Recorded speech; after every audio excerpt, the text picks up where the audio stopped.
La Asamblea Nacional repartió más de 82 millones de dólares entre donaciones y contratos de trabajo temporal. La prensa descubrió que buena parte de estos no llegaron a sus beneficiarios. Pero, ¿cómo se llegó a esta conclusión?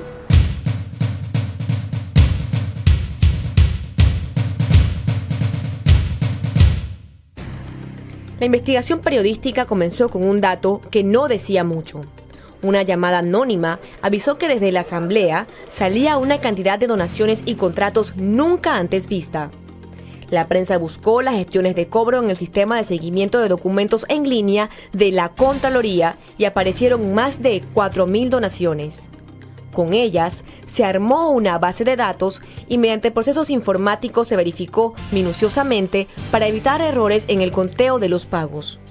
Lo mismo se hizo con los 17.000 contratos de trabajo temporales de la Asamblea que sumaron 68 millones de dólares.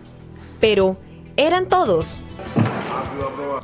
Se le solicitó esta información, que por ley es pública, al órgano legislativo, pero no respondieron.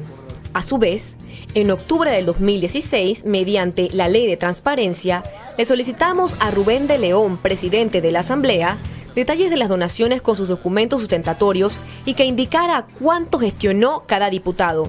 Pero su respuesta fue extemporánea e incompleta. Nada se pudo hacer con lo entregado. Utilizando otras bases de datos, localizamos a los supuestos favorecidos de las donaciones y contratos. Fueron más de 100 ubicaciones, de las cuales se visitaron a unas 40 personas en sus residencias. Como las direcciones eran poco precisas, encontrarlos en la capital y provincias tomó varios meses. Se les entrevistó respecto al destino final del dinero. Pero a mí no me dieron $2.000. ¿Después de qué? De cuando yo salí fue que me dio $100. $100. Ajá, eso fue lo que yo recibí. Algunos lloraron por sentirse engañados. Pero no faltaron las amenazas y ofensas de quienes consideraron que las donaciones eran un asunto estrictamente personal, pese a tratarse de dinero estatal. Todos los casos investigados por la prensa describían un denominador común. Los asistentes de los diputados les ofrecían a estas personas una donación, pero únicamente les entregaban una pequeña suma, casi siempre el 5% del monto total.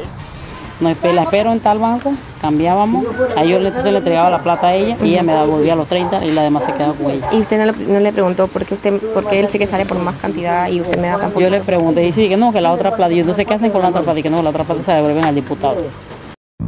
Más de 100 personas recibieron donaciones y a su vez firmaron contratos de trabajo temporales por varios miles de dólares. Al momento de cambiar el cheque del contrato, el beneficiario solo recibía el 10% del monto total y además no tenía que apersonarse a trabajar. El resto del dinero se lo quedaba el funcionario de la Asamblea que le ofreció el donativo. Yo lo cambié, sí, pero de esa plata... O sea, el cheque salió su nombre. Sí, de esa plata nada más recibían 30 balboas, que es lo que recibía mi hermano. La Asamblea no fue la única reticente para entregar información. Utilizando la Ley de Transparencia, la prensa formuló peticiones a la Contraloría sobre los pagos de las donaciones, pero tampoco las entregó. Pese a la negativa, la búsqueda de este medio duró poco más de 6 meses. Se obtuvo documentación que permitió el hallazgo de otro patrón. Decenas de cartas de petición de ayuda muy parecidas, en las que un par de líneas sustentaban necesidades de miles de dólares que sumaron unos 14 millones solo en donaciones. Solamente ella me dijo que hiciera una carta solicitando la ayuda a ella. ¿Dirigida a?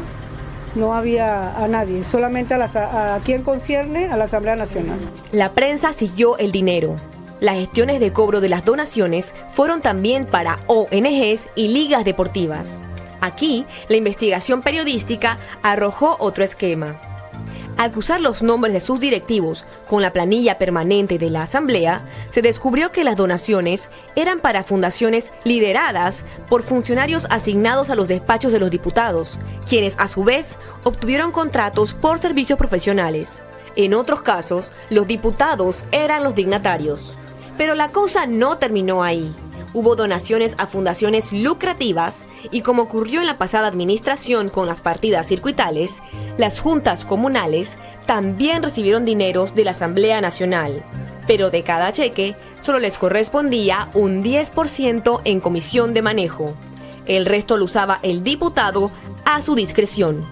La Corte Suprema de Justicia rechazó las 3 denuncias que se interpusieron para investigar este caso de la Asamblea Nacional de Diputados. Y la pregunta que queda es, ¿quién se quedó con el dinero? Para el diario La Prensa, soy Maritrini Sea.